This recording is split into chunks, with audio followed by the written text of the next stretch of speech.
Welcome to Sudha's kitchen recipes. இன்னைக்கு நம்ம தேங்காய் பால் ரசம் செய்ய போறோம். எப்படி செய்யலாம்னு பார்க்கலாமா? வாங்க வீடியோக்குள்ள போலாம். இப்போ நம்ம ஒரு மிக்ஸி ஜார் எடுத்துக்கோங்க. அதில் 1 ஸ்பூன் சீரகம் 1 ஸ்பூன் மிளகு சேர்த்துக்கலாங்க. இதை கொரகொரப்பாக ஓட்டி எடுத்துக்கலாம்.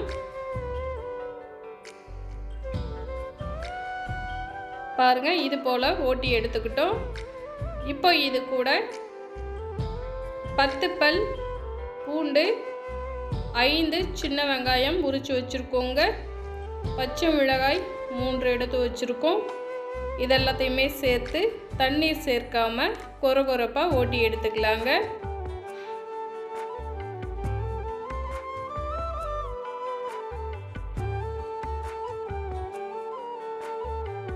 இடி உரலில் கூட இடித்து எடுத்துக்கலாங்க. பாருங்கள், இது போல் நம்ம ஓட்டி எடுத்துக்கணும். இப்போ நம்ம ஸ்டவ் ஆன் பண்ணி ஒரு பேன் வச்சுருக்கோங்க. 2 ஸ்பூன் ஆயில் சேர்த்துருக்கேன். 1/2 ஸ்பூன் கடுகு, 1/4 ஸ்பூன் சீரகம், 2 வற்றல் மிளகாய் சேர்த்துக்கலாங்க. கடுகு நல்லா பொரிஞ்சு வரட்டும். இப்போ கடுகு பொரிஞ்ச பிறகு நம்ம அரைச்ச மசாலா சேர்த்துக்கலாங்க. இது கூடவே 2 கொத்து கறிவேப்பிலை சேர்த்துக்கலாம். 1/4 ஸ்பூன் பெருங்காயத்தூள், 1/4 ஸ்பூன் மல்லித்தூள் சேர்த்துக்கலாங்க.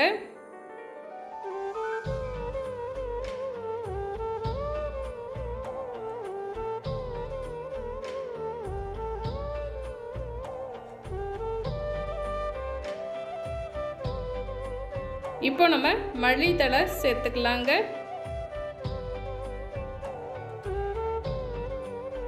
இப்போ இதெல்லாமே ஆயிலில் 1 நிமிஷம் நல்லா வதங்கட்டும்.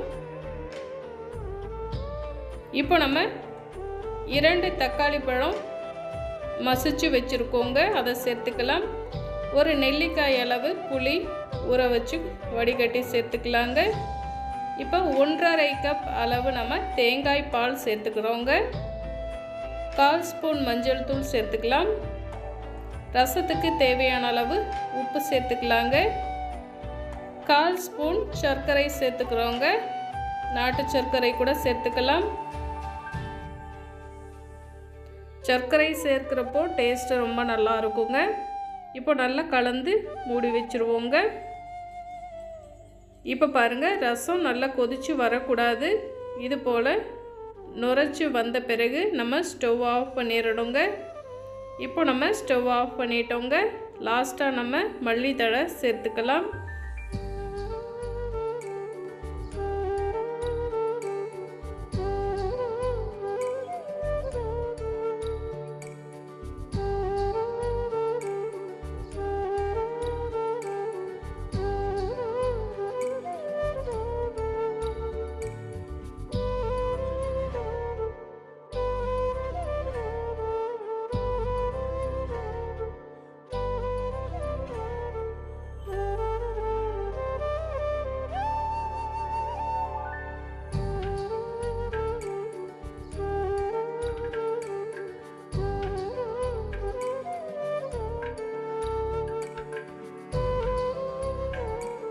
இப்போ நமக்கு ரொம்ப டேஸ்டான சூப்பரான ஹெல்தியான தேங்காய் பால் ரசம் ரெடி ஆயிடுச்சுங்க. ரொம்ப டேஸ்டாக இருக்குங்க. ட்ரை பண்ணி பாருங்கள். தேங்க்யூ.